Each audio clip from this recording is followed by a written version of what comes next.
নমস্কার। নামটি আমার বাবলু মণ্ডল, বাঁকুড়া জেলায় থাকি। আজকে একটা চুটকি গল্প বলিতে আপনাদের কাছে আসি। মনটা আমার খুব ভালো, গায়ের রঙটা আমার কালো। চুটকি গল্প বলতে আমার লাগে খুব ভালো। তা আজকে আপনাদের একটা নেংটি ইঁদুর আর হাতির গল্প বলবো। হাতিটার বাড়ি হচ্ছে দিল্লি, নেংটি ইঁদুরটার বাড়ি হচ্ছে কলকাতা। তা হাতিটা একটা নদী পেরোচ্ছিল। নদী পেরোতে পেরোতে চোরাবালিতে ফেসে যায়।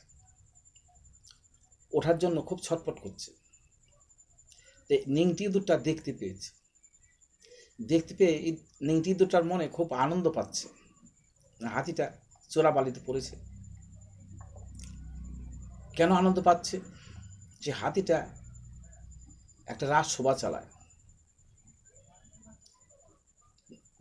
হাতিটা যদি না উঠতে পারে, এই নেংটির ইঁদুরটা হাতি হয়ে সেই রাজসভাটা চালাবে। সেই জন্য নেংটি ইঁদুরটার খুব মনে আনন্দ। কোনো কারণে হাতিটা কিন্তু উঠে যায়। উঠে যাওয়ার পরে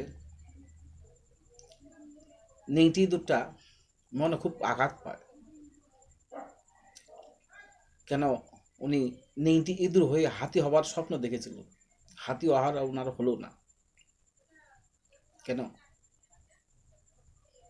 সেই হাতিটাই রাজসভা চালাতে লাগলেন। সে হাতিটা কে জানেন? ভারতবর্ষের প্রধানমন্ত্রী নরেন্দ্র দামোদর মোদী। আর নেংটি ইঁদুরটাকে নাম বলবো না, বুঝে নেবেন।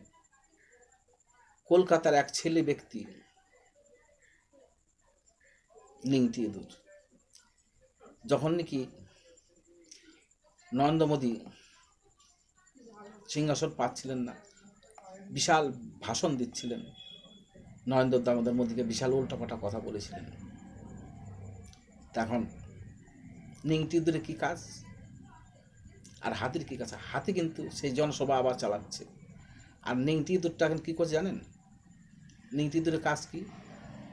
ওই পুরনো জামা কাপড়, আপনার কাপড় জামা কুটুস কুটুস করে কাটার স্বভাব ওর। এখন সেই নেংটি ইঁদুরটা কুটুস কুটুস করে কাপড় জামাগুলো কাটছে। যেদিন মালিকের হাতে ধরা পড়বে না, মালিকও কিন্তু ইঁদুর মারা কল পেতে রেখেছে। যেদিন ওই কলে পড়বে সেদিন তিহার জেল, সেদিন তিহার জেল। টুকুস টুকুস নেংটি ইঁদুর, আর তুমি কেটো না, এবার তুমি সতর্ক হও। জয় শ্রীরাম, জয় শ্রীরাম, জয় শ্রীরাম।